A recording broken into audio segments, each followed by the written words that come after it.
Please go to our website, chicagoyivo.org, for more information and to become a member or a donor. Your financial support helps us bring you programming such as we are today. Today for our program, we have Ted Merwin. He has earned a doctorate degree in theater from City University, not Chicago, City University of New York.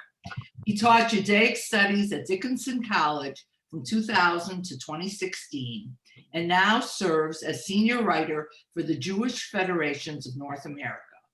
He's the author of 2 books, most recently, Pastrami on Rye, An Overstuffed History of the Jewish Deli, which won a National Jewish Book Award. Please help me welcome Ted Merwin. Thank you, Fran, and thank you everyone for being here. It's really such a pleasure. I was just saying to Jake and to Fran that I'm not actually a native Chicagoan, and I've been to Chicago probably 5 or 6 times. The last time I was there, I think was when I was still working at Dickinson, and we had an event for the local alumni and parents in which we chartered an old trolley, and we started at Manny's, and then we drove up to Skokie, to Kaufman's, and then we drove up to Northbrook to Max and Benny's. And we met with the owners of each place, and we hung out, and we had a little something to eat.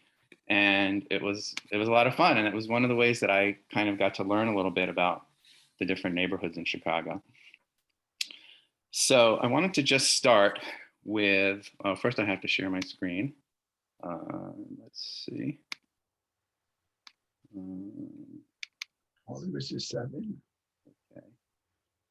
Let's see if we got this. Jake, do you want me to admit people when I see them pop up, or are you able to do that? I was able to. I'm not sure I can now. So That's the question. Like, are you still able to admit them, or you're not able to admit them anymore? Well, I'm able to if I can see them in the waiting list. Tomorrow it's coming in. There we go. I can do that. Yes. You can do that now? Yes. Oh, right. I got it. Okay.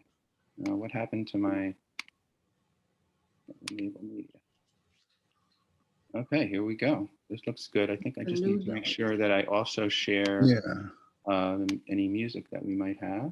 Your screen is not shared right now. Oh, it's not shared? It says you are screen sharing. You don't see it? I don't see it.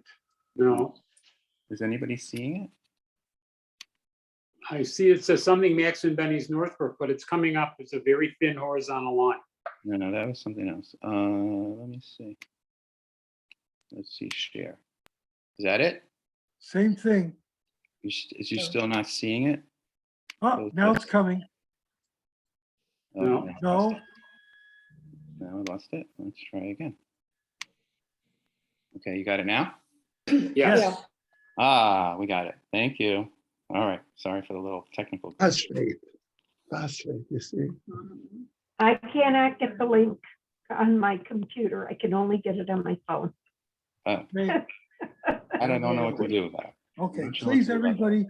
I don't want to mute everybody, but you should be all muted. Okay. Well, it's fine. If we can get the program, I can mute myself. Okay. All right. Can I have, actually, before everyone mutes themselves, can I have a volunteer to read this quote? Sure. A Chicago delicatessen's spicy aromas and noise, samplings and staccato verbal familiarities, flying across the counter from proprietor to customers, counterman to customers, and counterman to each other. Under the banter, a friendliness that includes every stranger, so that the newcomer, forced to shout over the heads of those in front of him, "Where do I stand for a phosphate?" may hear, "Listen, wherever you stand, you'll get a lucky spot." But a sweeping gesture will also point the way. Thank you. So I happen to really love this quote. Jory Graham, I don't know if you remember her, was a journalist, I think, for the Chicago Tribune, who passed away much too young, but wrote this wonderful book about Chicago. And I think it really points up something that I'm going to be focusing on quite a bit today, which is the whole sort of gestalt of the deli, the whole atmosphere, the ambiance, as being a place that was very kind of laid back, very relaxed, very congenial, very Hamish, let's say. That's probably the best word actually for it, Hamish kind of place. And I think that's really important if you think about how Jews came to this country, mostly from Eastern Europe, and were, really stereotyped and prejudiced. There's a lot of prejudice against them for the way that they, the way that they spoke and the way that they looked, and the fact that they didn't have,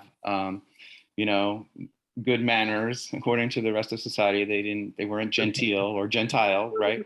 And the deli was really a space where they could kind of let their hair down and just kind of relax and be among friends. And so I want to really sort of keep that in mind as we go through. And also, I love the reference to phosphate, just because, I didn't know what phosphate was until I started researching this project. In New York, we call them egg creams. I'm a native New Yorker. And so I happen to love phosphate. You can't really see it behind me, but I actually do have a phosphate, drink raspberry phosphate sign behind me as one of these signs. The big one that you can see, I'll duck out of the way for a second, Kosher Star Delicatessen, is from Chicago. It hangs in my kitchen. It's a large metal sign. And it's a company that, it's like from the teens, early 20s. It's at least 100, this sign's gotta be at least 100 years old. But when I started writing the book, I started collecting memorabilia on eBay, and I collected a ton of stuff. For whatever reason, most of the things that I ended up finding were from either New York or Chicago. Some from LA, but mostly from New York and Chicago. So I have quite a collection of stuff, some of which I will be sharing with you, or pictures of which I will be sharing with you today. Okay, so I want to start with this video. Hopefully you'll be able to see and hear it.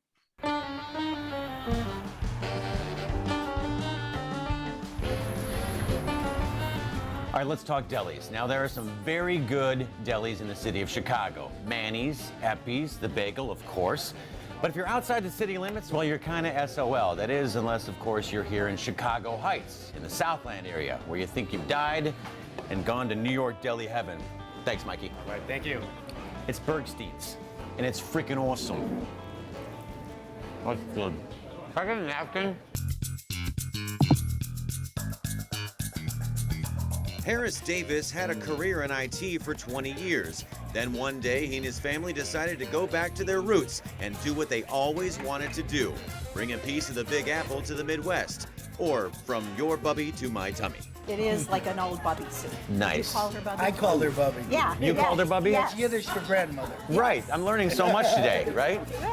It tastes like Bubby soup, right? And you got the egg salad. It all looks so good. I don't know what to do. Oh, gee. I'm all verklempt. I gotta go.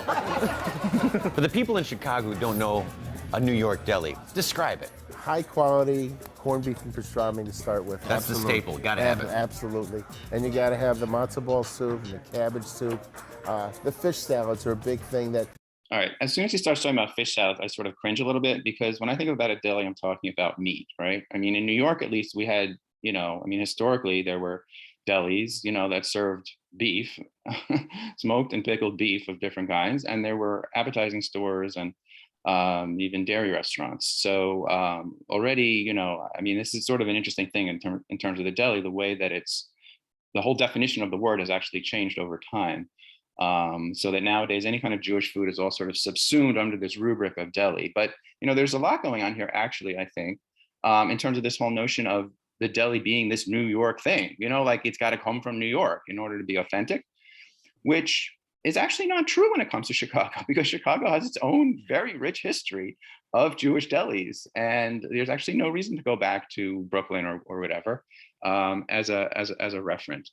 But just, sort of the way the deli has become so much a part of American culture, that you got this, clearly non-Jewish guy who's like kind of being introduced to Judaism in some sense through the, gateway of the Jewish deli. You don't see. All right, I'm going to skip. I'm going to keep going here to the next. All right, this is actually from Katz's. This actually isn't from.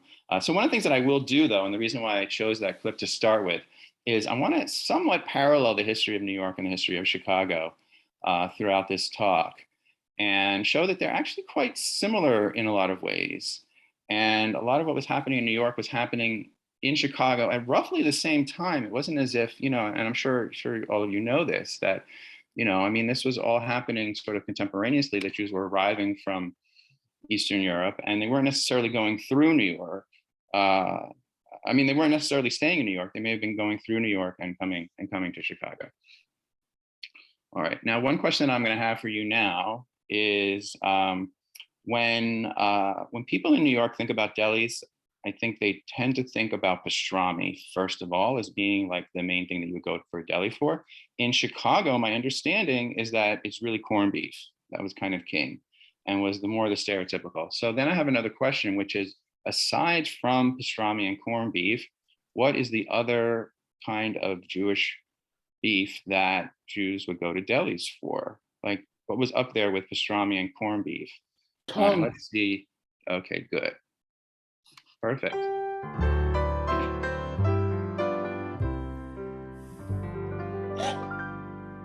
I was in a kosher deli, it was just the other day, when an old man called the waiter, and I overheard him say, I'm looking at the menu and the specials on the wall, and I can't find a thing to eat, 'cause there's no tongue at all. You've got turkey and pastrami, you've got latkes and salami, you've got pickled peppers packed in jars and crocks.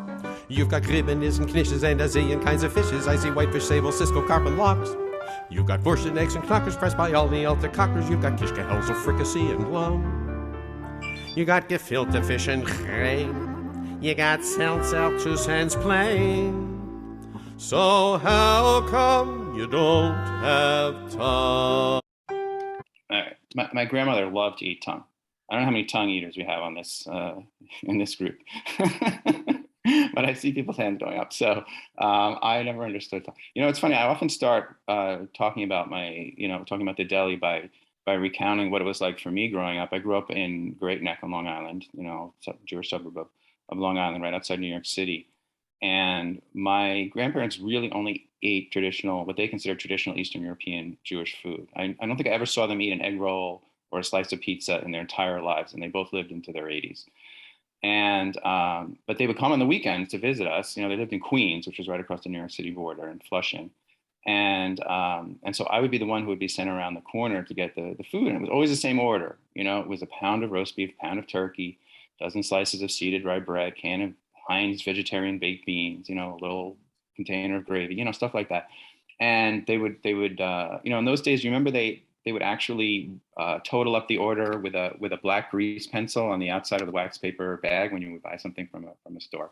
And I would come back, and my mother actually still lives in the house that I grew up in. And there was a small round kitchen table. I put the food down on the table, and I swear within 5 minutes, there was not a speck, there was not a morsel, there was not the tiniest little, crumb of food that was left on that table. And it was like that because I never went to Hebrew school. We never belonged to a synagogue. I grew up, really secular, and this was our connection to our Judaism, and we took it pretty seriously. So I was a little surprised when I was telling the story, and somebody came up to me and they said, that story that you started the lecture with was very ironic. And I said, well, what do you mean ironic? And they said, because Jews didn't go to Jewish delis to eat. You said you ate roast beef and turkey. Like, Jews didn't go to delis to eat roast beef and turkey. They went to eat pastrami and corned beef and tongue. And I was like, oh, okay, good. Right now, it makes sense. So anyway, so the question here is, the reason why I start with that story is because, what we didn't realize was that we were doing something very, something Jewish, but in a very American context. This was our way of becoming. This is the way that Jews sort of became American, was, through the deli.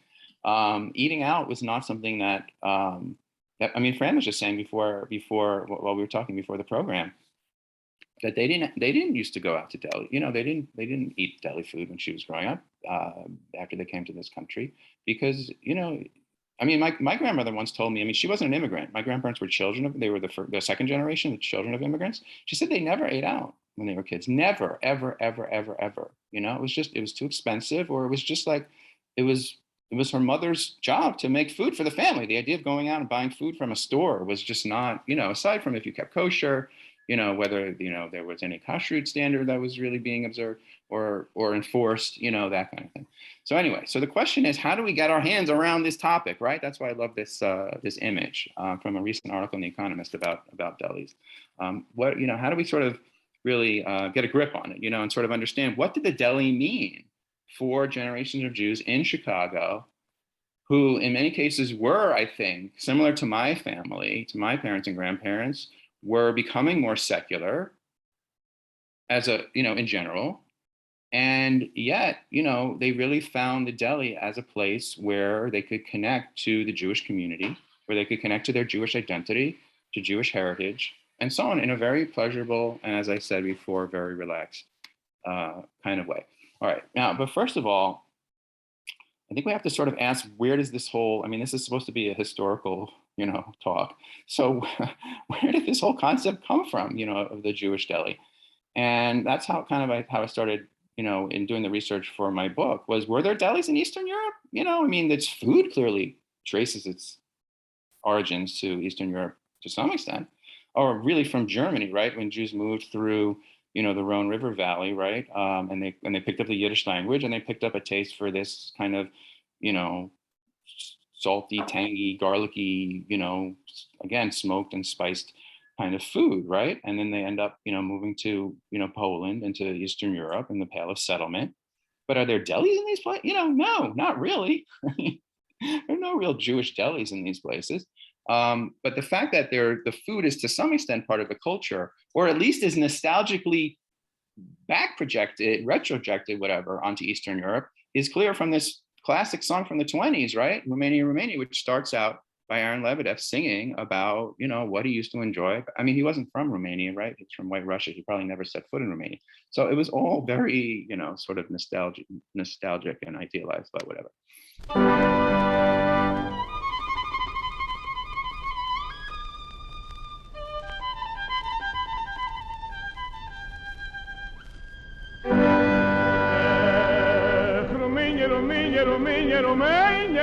Rumänien, diveniamo la landa zi se ascene.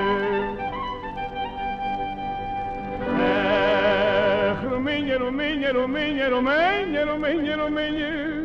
diveniamo la landa zi se affaine.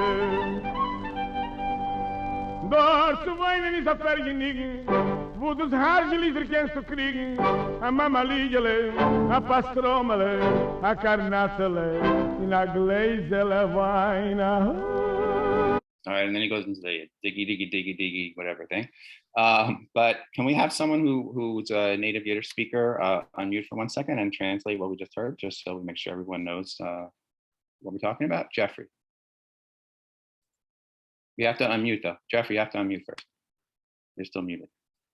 Is a version of cornmeal mush, but it's the Romanian version. A pastramele is obvious. A karnatsala is a spicy hamburger in the shape of a hot dog, and a gläser of wine is a glass of wine.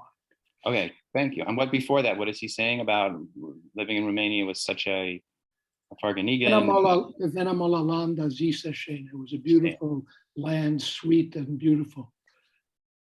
And Suvoinen, Romania was good. Fun kein Sorgen weist man nicht. You don't have to worry. What comes next?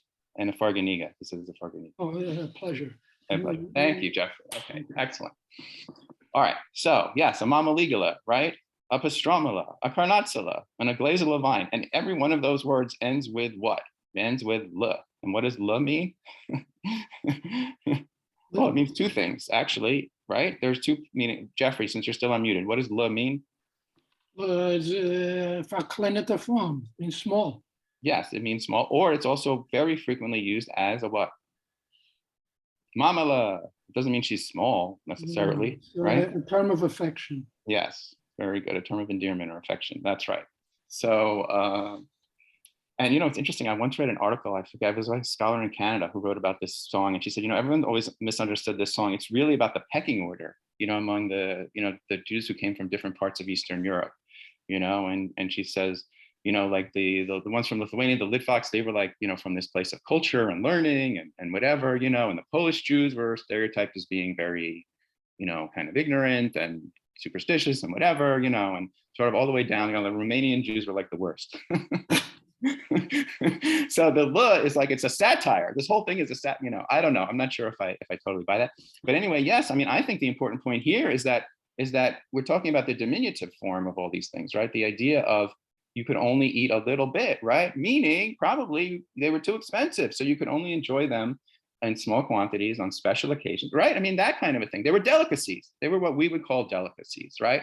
They weren't a part of the everyday diet. You weren't going every night or every week or whatever and having that bowl of matzo ball soup and that corned beef sandwich and that, whatever, chocolate phosphate or, this was something that, was when Jews came to America and had a little bit more spending money and, were living in a little bit of a freer way, that they could start to like develop this whole deli, experience, in many ways.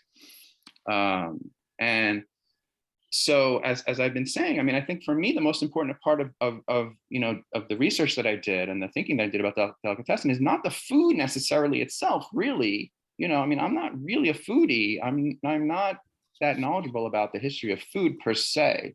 I was really looking at the deli, looking at American Jewish history through the lens of the Jewish deli and trying to understand what it meant for Jews to have this gathering place, this neighborhood gathering place. And I was using a, sort of theoretical construct, I guess you would say, although a fairly simple one, by a sociologist named Ray Oldenburg, who talks about the third place, which is neither work nor home, but where people go to kind of hang out with like-minded people. And, and he writes about coffee shops and things like that. And he says, this is like really important for democracy to flourish, that we have these kinds of spaces where we're with people who are not necessarily our best friends or our relatives or whatever, but people with whom we share the kind of camaraderie. That's why we put that in the title about corned beef and camaraderie.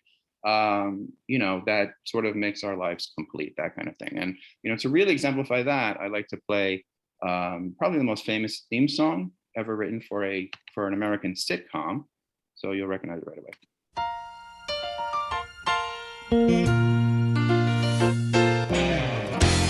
Sometimes you wanna go where everybody knows your name, and they're always glad you came. You wanna be where you can see our troubles are all the same. You wanna be where everybody knows your name. All right, well, you got the point, but you know the song, right? It's Cheers. It's by Gary Portnoy and Judy Hart-Angeles.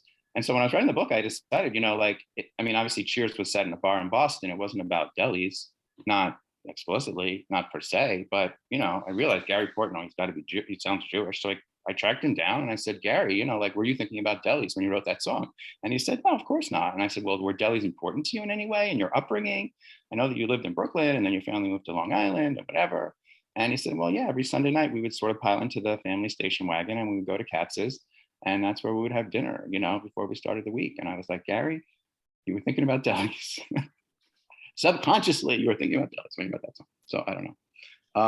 But anyway, so we know there were famous delis in New York. Not only that there were famous delis in New York, both kosher and non-kosher, but that the deli really became, or at least in any sense, the deli sandwich, to a certain extent, kind of became more important than, like, people call New York the Big Apple, but nobody goes to New York to eat apples, right? They go to, or at least they went. Now there's so few delis left in New York that it's not really an important part of, the experience of New York in the way that it used to be. But it used to be very iconic, and so, that's why I love this ad from Look magazine from 1970, because it sort of asks the question implicitly, like, what is the most authentic symbol of New York? Is it the cabbie and the yellow cab, Is it the bottle of Coca-Cola, or is it the corned beef sandwich in the front with the little pickle and the radish and the mustard next to it, And I think it's sort of an interesting question for that time period, what was really like the emblem of New York?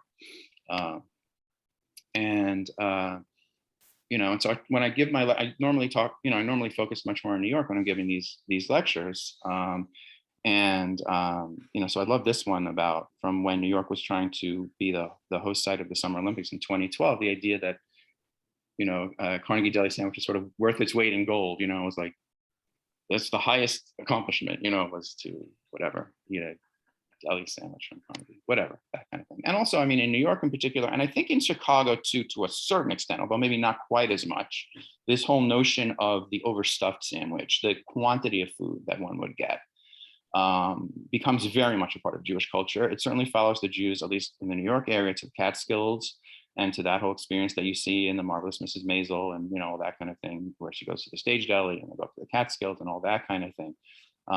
For better or for worse. I mean, no question that, you could ask whether or not, we're too focused on food, as a lot of us, to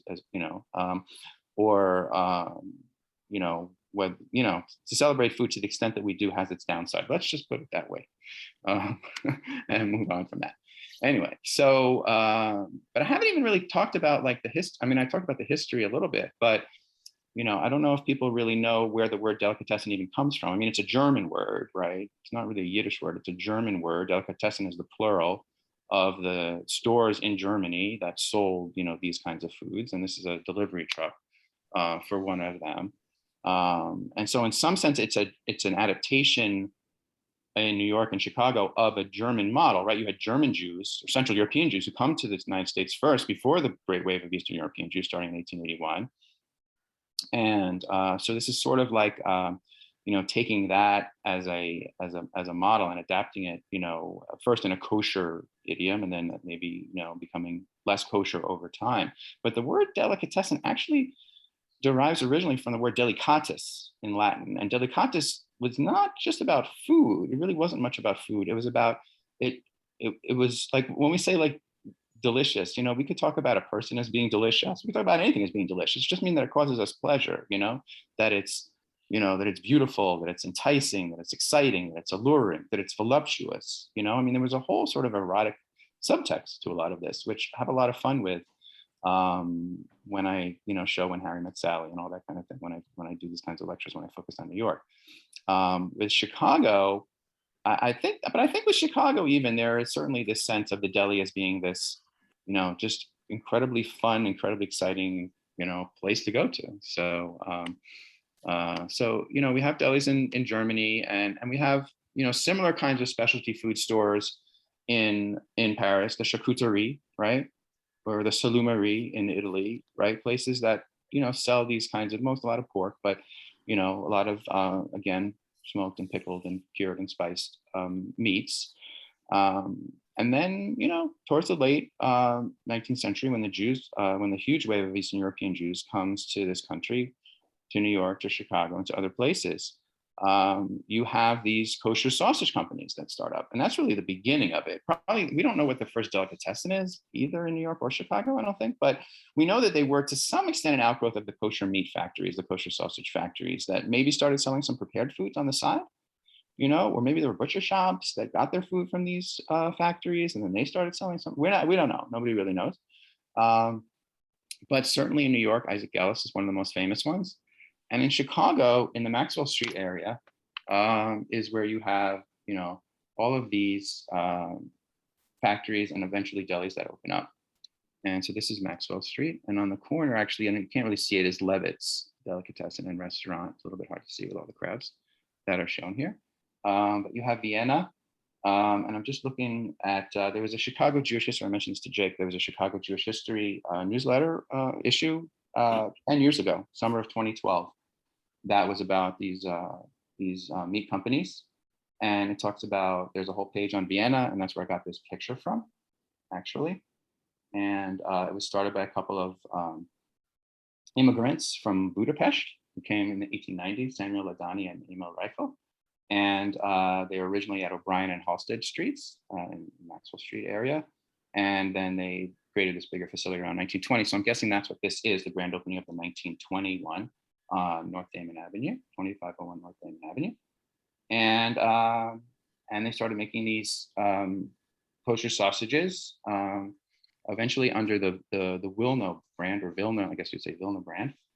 And so they became very well known, obviously. Also Best Kosher, which is also mentioned in this article, mid-1920s, Oshowitz family from Cincinnati, Isaac Oshowitz, right? Kosher sausage farm in Cincinnati, and 1925 moved to Chicago. And so Best Kosher becomes another really important one. And it says that there were so many of them. That's why this the one behind me, the Kosher Star. You don't even really see that mentioned very much. I'm sure it's Chicago. I've researched it a little bit, but there was Feinberg Kosher, Shofar Kosher, United Kosher Sausage, Newberry Kosher, Northwest Side Kosher Sausage, Division Street, Rubinsky and Shapiro, Palestine Kosher Sausage. And then of course you have, this is Lower East Side again. Oh, and this is interesting. The other thing to mention is that these delicatessens were not restaurants. A lot of people think about delicatessen, they're like, oh, people would get together and whatever.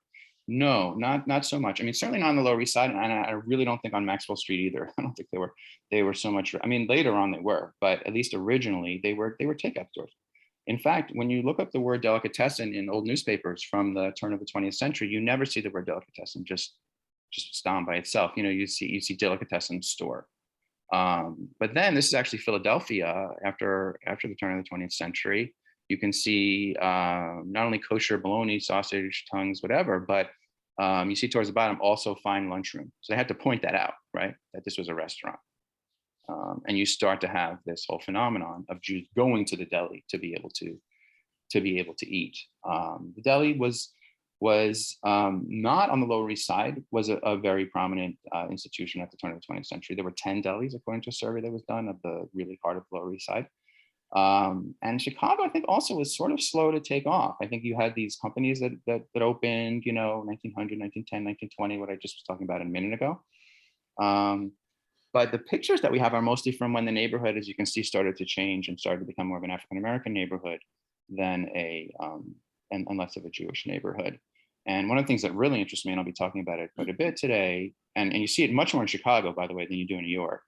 But you see it in Chicago, you see it in Baltimore, where I live now, is the phenomenon of Jewish delis being actually taken over by African-Americans, Jewish neighborhoods with delis becoming African-American neighborhoods, and the deli still remaining a really important location in those neighborhoods.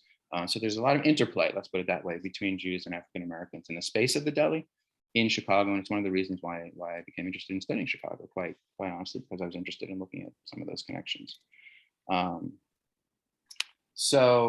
just to stay on Maxwell Street for a moment, Lyons was opened by Abraham Lyon, a Latvian Jewish cigar maker who met a woman named Sarah, also from Latvia, who worked in a factory sewing women's blouses. They both came around the time of the Chicago Exposition, which is when the guys who started the Vienna actually came to New York, was around. They were trying to sell stuff at the Chicago Exposition in 1895, I think. And they opened a grocery store on 14th Place near Halsted, moved to Jefferson Street, and finally to Maxwell Street, a half block west of Maxwell and Halsted in 1924. Ben Lyons was born in 1908, took it over when his parents died. And one of his employees was a man named Nate Duncan, who started working in Deli in 1947. And Ira Burkow, I'm sure you all remember the sports writer Ira Burkow, who wrote wonderfully about Chicago, said people came from all over the city for Lyons corned beef, and on a Sunday afternoon, there might be 40 or 50 people packed into this madly active small store. The orders, the jokes, the questions, the expletives, the gallons of coffee, and the strong smell of salami sandwiches filled the place. And what happened was when Ben retired, Nate Duncan takes over the business. He had learned to speak some Yiddish by hanging out with the people in the deli. He learned to make schmaltz herring by watching Ben's mother in the kitchen. And he ends up taking the deli over and turning it into Nate's and running it until 1994. I mean, really for decades, until it ends up being taken over by the city. And this very famous scene that I'm sure you all know is from— You better think about what you're saying. You better think. It was filmed in that space, which they call in the movie, they call the Soul Food Cafe. But this classic number from the Blues Brothers, Aretha Franklin. Think about the consequences of your actions. Oh, shut up, woman. You better think about what you're trying to do to me. Yeah, think that your mind gonna let yourself be free. Let's go back, let's go way on the back wing. I didn't even know you couldn't have been too much more than 10. I ain't no psychiatrist, I ain't no doctor with degrees. It don't take too much high IQ to see what you're doing to me. You better think about what you're trying to do to me. I don't think that your mind gonna let yourself be free. Oh, free.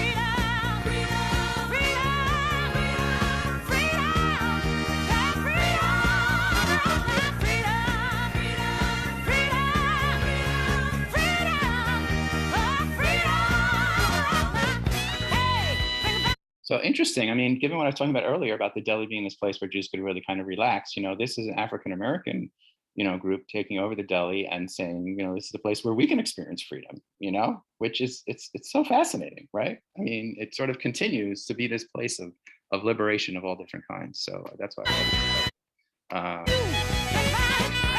it. All right. So this is Nate's, not too long before it was torn down. Unfortunately, it doesn't exist anymore.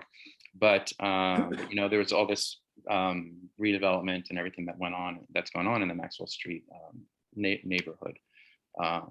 But, there's still a lot of good memories that people have there. And Manny's is still, basically in that neighborhood. Manny's was opened by the Raskin family, and it's still run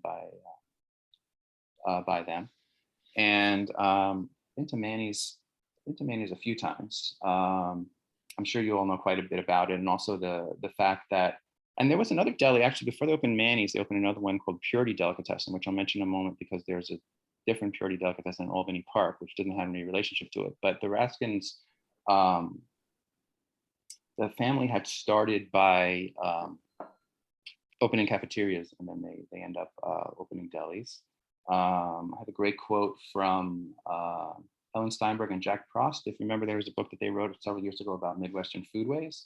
The restaurant, quote, served as the neighborhood spot, a cool place to congregate during Chicago's hot summer months. Sitting there was almost like seeing a movie with an ever-changing cast of characters, only with food instead of popcorn. Deals were brokered, big money contracts sealed with handshakes, news and rumors passed along. You always met someone you knew or someone you met in the papers, but nowadays they said it's mostly students and people from the faculty from the University of Illinois, but I don't think that's actually true anymore. I mean, since they've renovated, I think they're actually getting quite a few tourists and people from all over the city and the suburbs. But they say at the time that they were writing about it, few of the old-time Jewish merchants from surrounding streets stop in for lunch anymore. They are gone, urban renewed away. I don't know if that's kind of sad.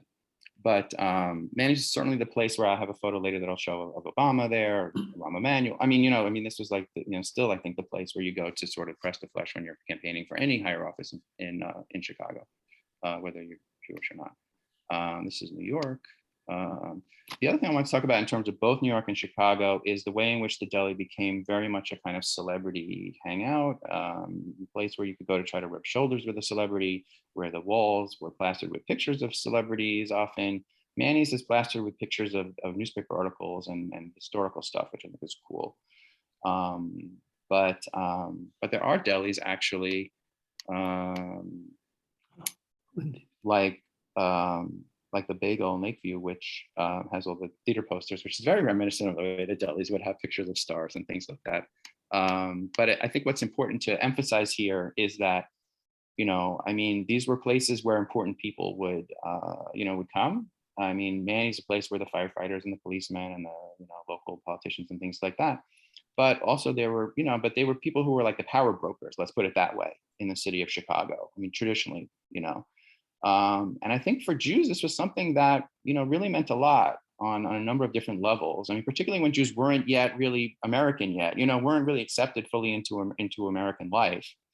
And yet could be in this place where they could, sort of absorb the glitz and the glamour of the celebrity culture in many ways. I think that was something really important to them, to be able to eat these kinds of quantities of meat, to be able to afford and to be able to eat, especially for men. I think there's a lot of masculinity kind of that's wrapped up in this. It's very gendered, I will admit. So in many ways, these deli sandwiches became a kind of symbol of the American dream, for Jews who weren't, at a time when there was still a lot of anti-Semitism in society. Jews weren't yet necessarily in the professions, right? Weren't necessarily able to succeed in the ways that they wanted to be able to succeed. And the deli becomes a place where they can have that kind of vicarious sense of success before they really have it in real life. I think that is true in both New York and Chicago. And also, as I was saying, like the deli really becomes the space or the site for a kind of articulation of secular Jewish identity.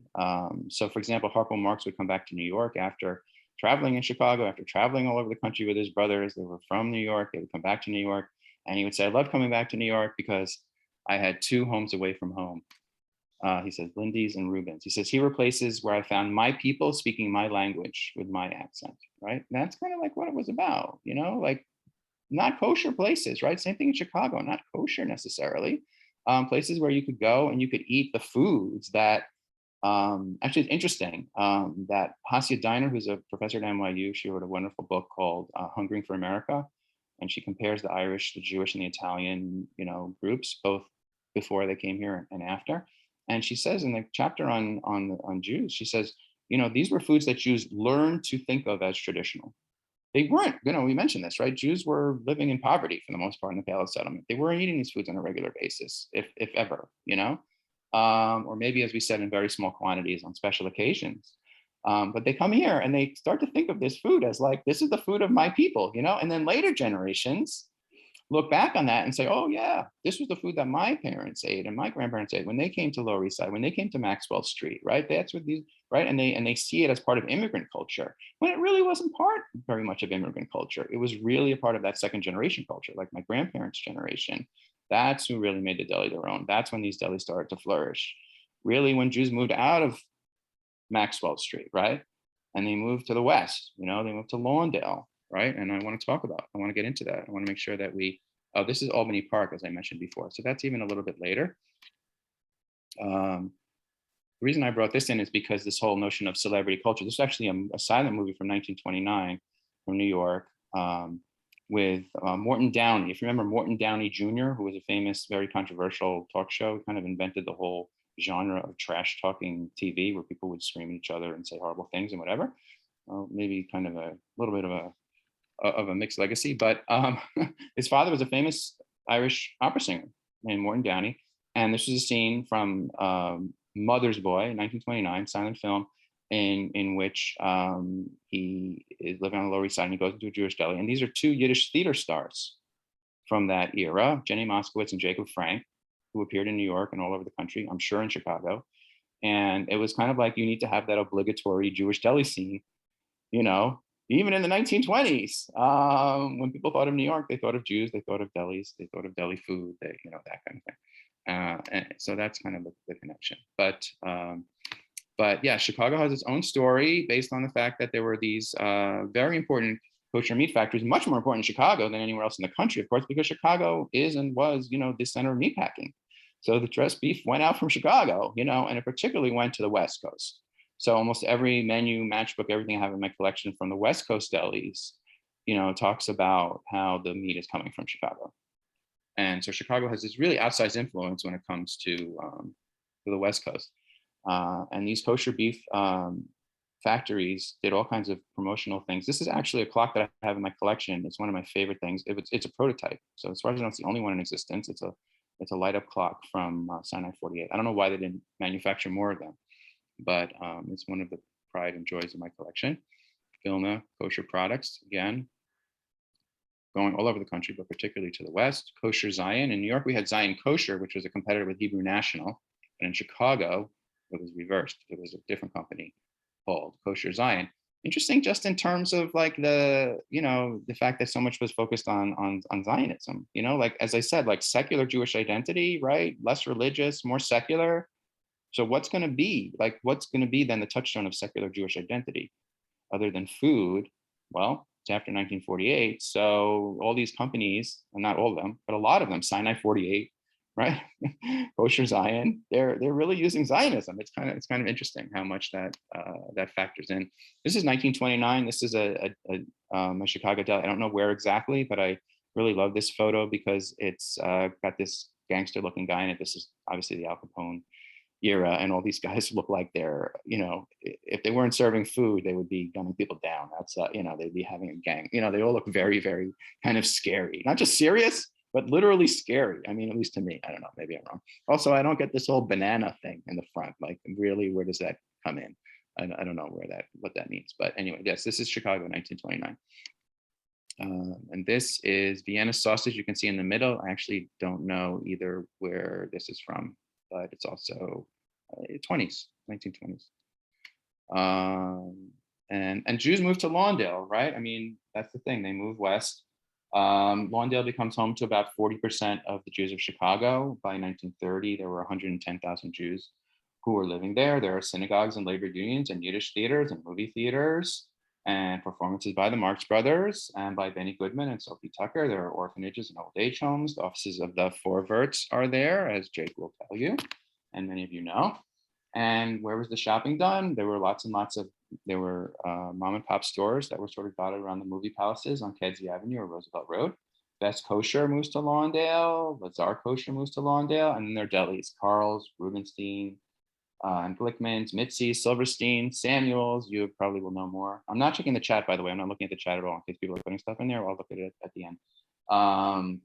Gerwitz's, Sam and High's, and the R&H. And this is the R&H. And what I love about this one is you have, I think she's one of the proprietors, maybe, who's stepping out the door. I'm not sure if she's a customer or if she's one of the proprietors. I can't tell if she's wearing an apron, or it looks like she might be wearing an apron. I can't tell. And you have an African-American family on the corner. So this is, you know, kind of, you have summed up in this image, kind of what's this neighborhood. And also this pyramid bookstore next door with the candles and the incense and the whatever. So, you know, the neighborhood is changing. And okay, so as Jews move to Lawndale, you have a you know, you have a real shift in terms of, you know, this after World War II, obviously.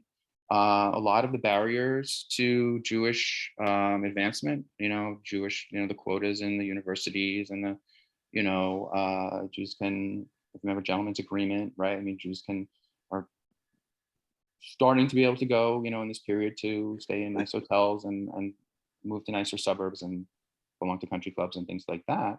And to start to go to medical school and law school and all that kind of thing. So this is Shelley Berman, and he grew up in Chicago, and he was famous for these telephone monologues that he would do. This one is where he talks about his father, he's working in his father's delicatessen. And I'll just play a little bit of it. It's a 15-minute clip. You can find it easily on the internet if you want to listen to the whole thing later. He plays himself and then he plays his father and goes back and forth and whatever. But let's just listen to a little bit. Downstairs is the delicatessen. Upstairs is our apartment. This is where we live. This is many years ago. I am between 17 and 18 years of age. I have just graduated from high school. My father owned the delicatessen downstairs. This is the west side of Chicago, an almost exclusively Jewish neighborhood. Here we thrive, lowering real estate values.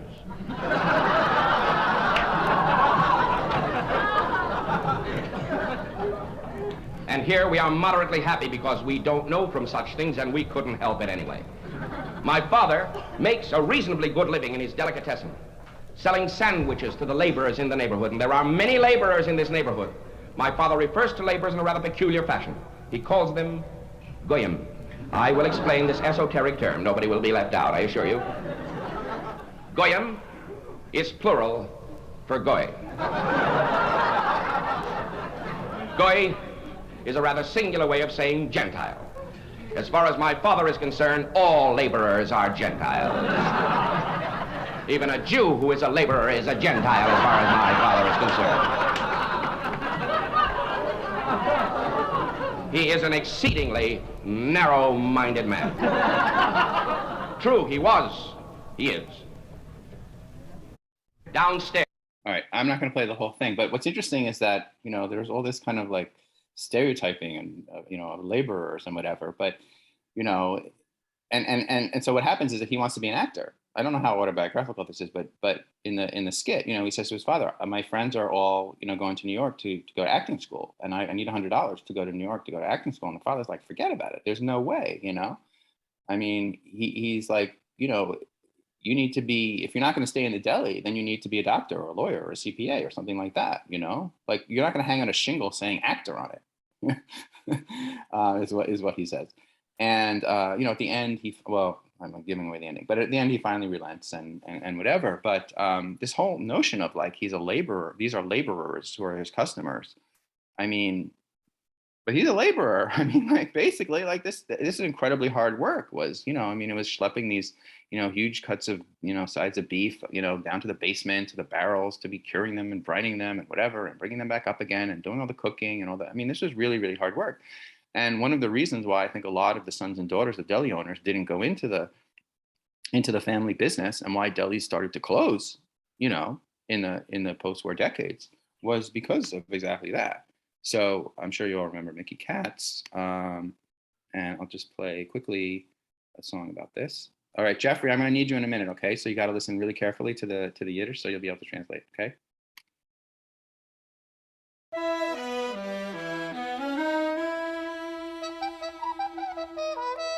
Oh, I went to work in a delicatessen, for 30 Tuller und plenty zu fressen. The Ballebus promised me a real gedille. Instead of gedille, I catched me a killer. You load 16 tons of hard salami. Corned beef, rolled beef, and hot pastrami. I hack around everything, get zu essen. I owe my Nishume to the delicatessen.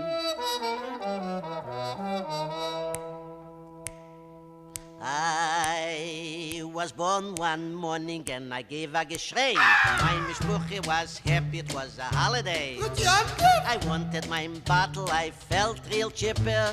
I didn't get nothing cause it was Yom Kippur. 16 tons, all kinds smoked fishes. Latkes, blitzes und heiße Knisches. Oh Lord, ich nehme schnell to the promised land. A Feuer auf dem Boss soll werden verbrennen. All right, all right. All right, Jeffrey. Yeah, well, that was a lot of stuff. What do you That was a want me to lot, do? but basically, what's the basic point here that he's saying? This is from a coal mining song by Tennessee Yeah. Ernie Ford, a classic coal mining song. Basically, 16 tons. 16 tons of delicatessen. He's right, and he thinks it's Getting going to a be so hernia. wonderful, and he gets a He hernia. gets a hernia there. He gets a Instead of- killer, someone said. Right, Yeah. And right. it was a Gansa Megillah. Right.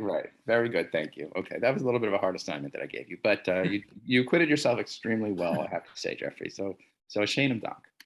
Okay. All right. So this is actually a wonderful. I can't believe there hasn't been more written about this whole era. Actually, let me go back to very quickly to R&H, just because. So R&H was owned by Abe and Emma Yellen. It was known for its Hamish atmosphere. The couple, their daughters, Florence and Gertrude, waited tables, ran the soda fountain, and worked the cash registers. And during the Second World War, they sent salamis to the Jewish servicemen overseas. So it's like send a salami to your boy in the army, you know, that kind of thing. When they came home from furlough, they would be treated to corned beef sandwiches and chocolate phosphates. Corned beef was king at our restaurant, Florence said. So again, corned beef. Family lived above the store, just like Shelley Berman. And Florence said that in addition to coming home from school to the restaurant for lunch every day. I guess she lived, you know, she would just walk home for lunch. She would bring her dates to meet her parents before going out with them.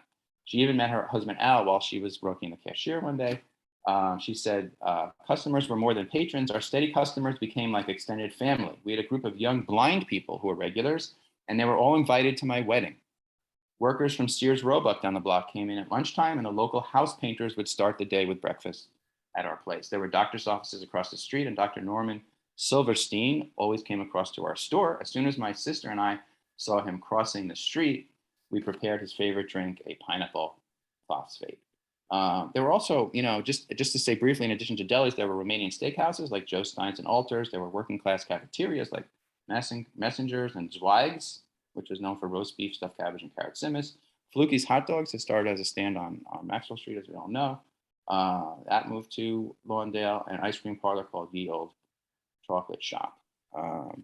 And then, hold on, I want to talk for a second about, here we go, Friedman's. So Friedman's 6334 Northwestern Avenue, owned by diehard Yankee fan Oscar Friedman and managed by his two brothers, Morris and Maxie. Friedman had befriended the Yankee second baseman Bobby Richardson when Friedman was stationed in Sumter, South Carolina during the Korean War, which was Richardson's hometown. And I actually have, let me see if I can show it to you. I don't know where this came from. I would guess maybe this came from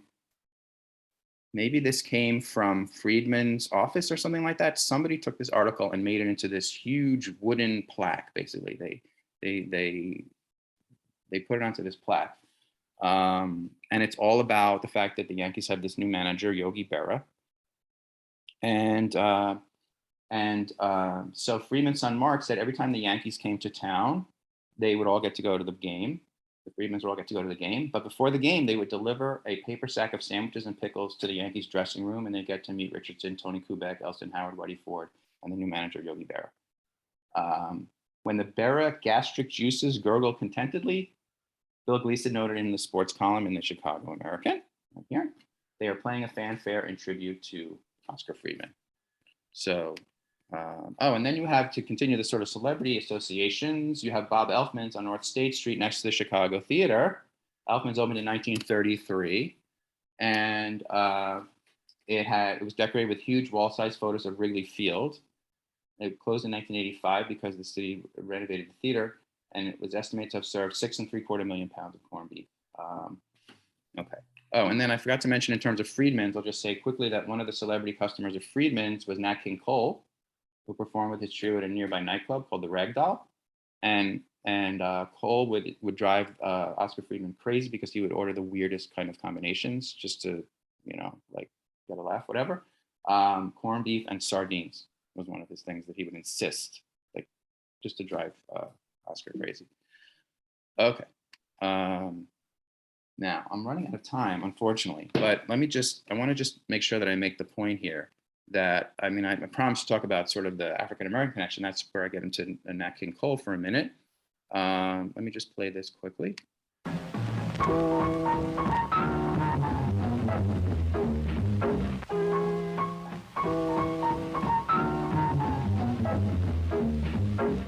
We'd like to beat out a little number that's real groovy O'Rooney titled Dunking Bagels All Routy, like booty. Root salad there.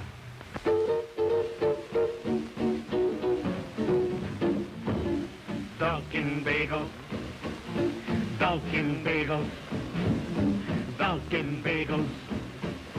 Splash in the coffee.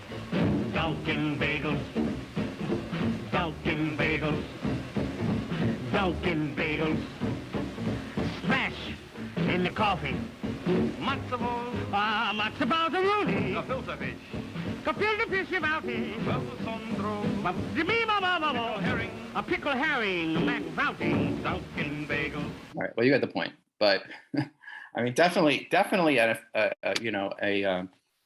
hankering that African Americans developed for Jewish deli food, which became part of their culture, as I mentioned. And so the deli kind of, in some places at least, became a space for integration, you would say, for people of all different races to start to mingle. And I think that's best summed up in this clip from On the Road, Charles Carroll. It happens every day. Some innocent out-of-towner finds himself on Grand Avenue at noontime, wants a nice quiet lunch, and decides he'll have it at Jerry's place. One of you move! Don't stand there looking! Down there, man! Down there, you're sir, up there. Up there, sir. What? Sir, come with me. Come with me, sir. This is it. Right here. There is a man. Wake up! And that is the worst mistake that out-of-towner could possibly make. Between 11:30 and 1 o'clock, Jerry's is not so much a delicatessen as a crucible, in which office girls and hard hats and newspaper men and hippies and cops are crushed and insulted and manhandled, and only the strong survive. Down there! Down there! Get up! I don't care which! You have to have some kind of death wish to go through this for a corned beef sandwich. Come with me! Give me stuff? Yes! What do I eat? Here we are! Tell them what you want! Give me roast beef! The Lucifer of this inferno is Jerry Myers. His incredible mixed bag of customers aver that to know him is to love him. And he is lovable, sure enough. Shut up, Derek! Stop! Well, why have you opened your mouth? Well, say it, man! It's just that indecision drives him crazy. Jerry Myers often throws indecisive customers out on the street. The well-trained ones steel themselves on the sidewalk, take a deep breath, and then hit the door ordering. All right, come on, there he is. Roast beef, lettuce, tomato, mayonnaise, What kind of food he wants to know? corned beef. Roast beef on a roll. Lettuce, tomato, mayonnaise. A battalion of hot-eyed countermen trained by the masters support Jerry and compliment him. Yours, sir. Yours. Down here, please. But he is the impresario, and it's no good staying in your office and trying an end run to the hot pastrami because he answers the phones, too. Jerry's, go ahead, please. Go ahead, man, please. That's all right, ma'am. There's 4 phones ringing. Talk fast, please. What else, ma'am? What else, ma'am? Extension number. It's been nice. Jerry's son, Michael, wrote an essay for school once which said, "I admire one person very much. That person is my father. I want to be like him. He likes black and white the same. He is nice and kind to all people." Do you really get mad at customers sometimes? No, not mad in the sense of mad, no. It's mad in the sense that I must see them taken care of immediately. Our rule is if they're here after 3 minutes, they get their merchandise for nothing. This has been in my rule for 25 years. I've never given anything away yet. I think there's a person actually feels something, that there is a love of fellow man in there somewhere, even when I shout at him, even when I grab him by the hand. I think there is that a person actually knows. Sure, the few individuals that say, "the hell with you," I've had them swear at me and run out. They don't want to take this, but those are the very few. I think people really know these things. Walk faster. Leave room for somebody else. My father, wrote Jerry's son Mike, yells at the customer, but his store is the most integrated store in the world. It is a strange store. Papa! Almost lost him. Sir, you want to give your order? You want to stand there? Forget about it. Go to Walgreens. Mike, my boy, you said a mouthful. Oh. Just for nostalgic purposes, I should play the music. But yeah, really interesting, right? I mean, this idea that, like this is the melting pot. This is where, he likes black and white the same, and this is the place where everybody can kind of be comfortable, together, no matter what race they are, no matter what background they are. So I thought that was kind of cool. Also interesting because in New York, at least, I think also in Chicago and other places, there was this sort of very common thing where a customer would walk into a deli and be belittled and and ordered around by the waiter or by the counterman, told where to sit, told what to eat, not just delis, but a place like Ratner's on Delancey Street, which is a dairy restaurant. There were all these waiters who were former actors who had been on the Yiddish stage, who had been on the comedy stage, whatever, Broadway stage, and, had a lot of bitterness maybe about the fact that they were serving an upwardly mobile clientele. I don't know, but, it's sort of interesting to speculate about.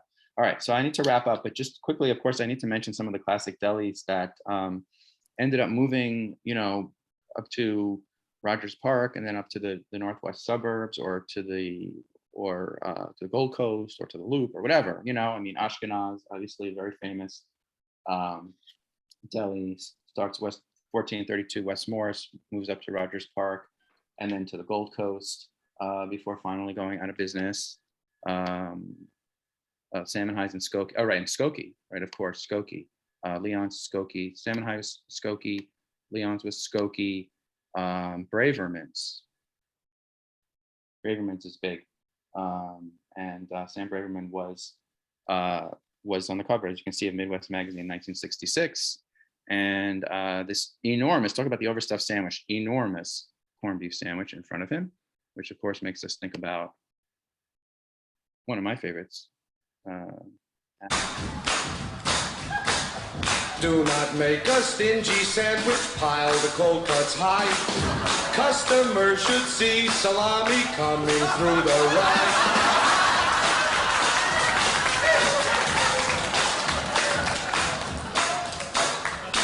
Oh, I diet all day and I diet all night. It's enough to drive me bats. Got no gravy or potatoes cause the whole refrigerator's full of polyunsaturated fats. Very well, Metrical and the others of that ilk. Let the diet start tomorrow cause today I'll drown my sorrow in a double malted milk.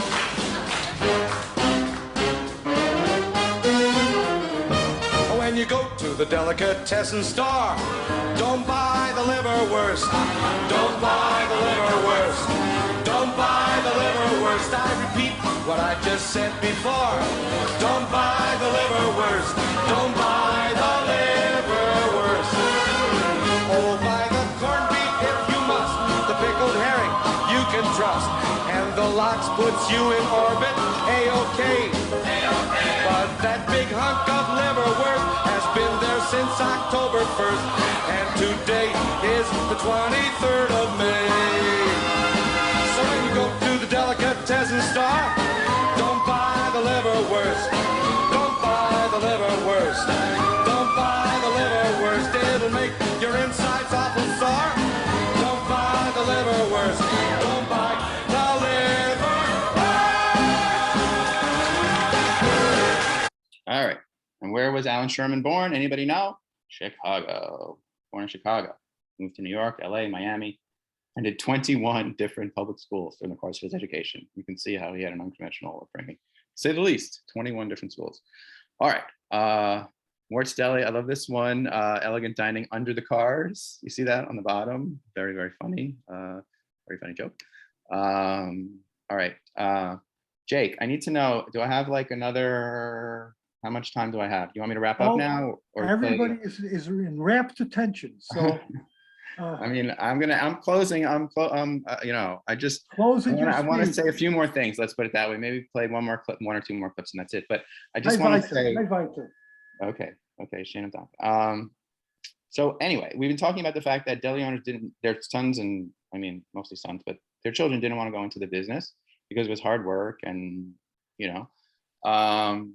But of course, there were other reasons too that we haven't really talked about. I mean, one of the big ones is that the food was seen as, you know, certainly by the 1970s, you know, whatever. I mean, to sort of fast forward a little bit, you know, Americans are embracing health and fitness. You know, Jews are part of the whole American fitness, you know, revolution and diet revolution. And so the idea of eating this kind of food on a regular basis is really frowned on, you know. This is the same singer Shelley Posen from Canada, who I played at the beginning, the song about tongue that Jeffrey translated for us. I think that was one that Jeffrey translated for us. I used to feel so guilty when sitting down to dine about how much I like to eat and where my tastes incline. But lately I have realized as I pile my plate with food that given where I'm coming from, I'm eating as I should. For if the good Lord had meant Jews to eat healthy food, he would never have given us kishka. He'd have given us tofu like they eat in Japan. He'd have made rusks and dulse part of our diet plan. He'd have never allowed us salami, chopped liver, corned beef, or pastrami. If God had meant Jews to have healthy insides, he would never have made us eat matzah. On Passover, we'd eat granola instead. Or, you know, come to that, he just let us eat bread. As it is, we go all out of kilter by dining on fish that's gefilter. If the Kadosh Baruch Hu had meant Jews to eat right, we'd have never found out about flunkin'. We'd have had chicken soup and a noodle or two. But knishes, forget it, they'd be strictly taboo. And we'd never have grown to adults if as children our tongues had touched schmaltz. If Jews had been meant to be athletes and jocks, we'd have never been tempted by kugel. We'd have just eaten yogurt and crispy rice cakes, and for breakfast some fruit with dry toast or bran flakes, and we'd all spend the night in detox just for eating cream cheese with our locks. Now none of these arguments works on my dad, who eternally hawks me a chinik, saying, son, you are digging your grave with your teeth, and we'll have to sit shiver when you're underneath. This is not just an old cucker fibbin'. That's what happens to those who fress ribben. All right. Okay. So you get the point, right? So that's one of the, obviously one of the big reasons why Jews start to frown on their own cuisine, if you want to call it a cuisine. I guess cuisine. And Alan Sherman we just played a minute ago, but there's another big reason why Jews start to gravitate away from deli food. So I guess I should play this as well. Alan Sherman.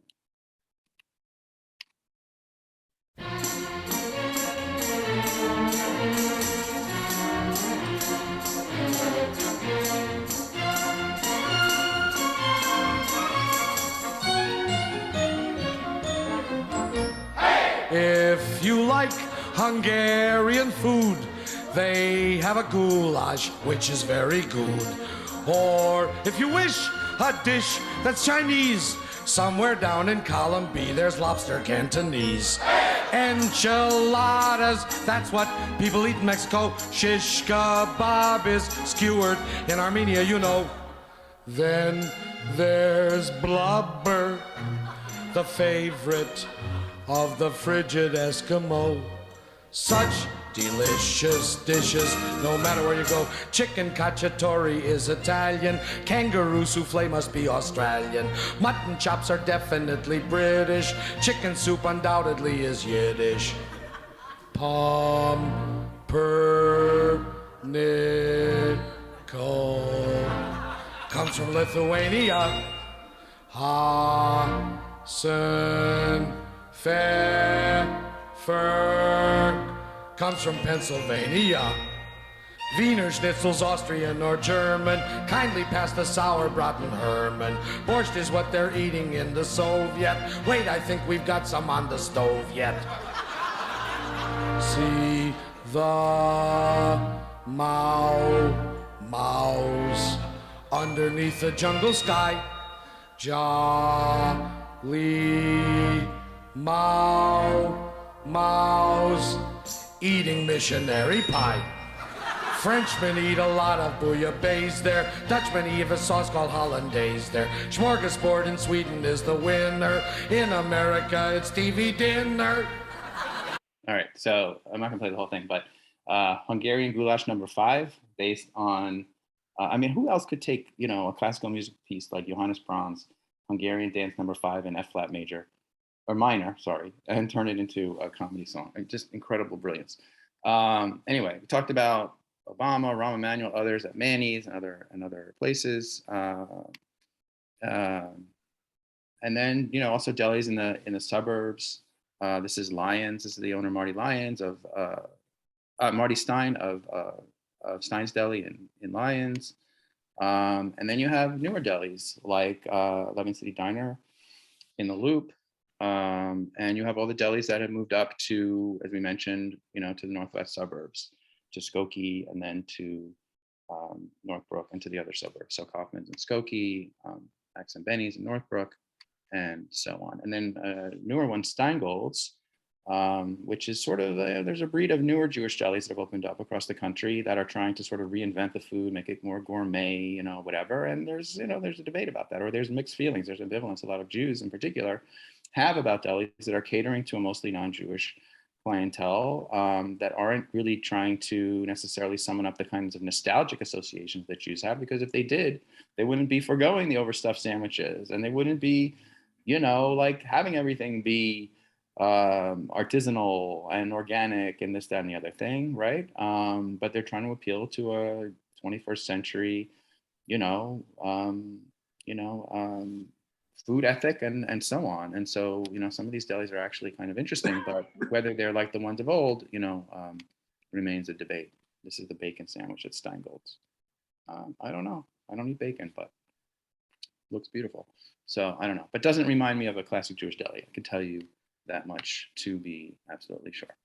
Okay, I feel like I've really run over the time, and I want to make sure that we have some time for questions. So Jake, do you want to, so I'm going to end my remarks there. I could keep going. I mean, I really could.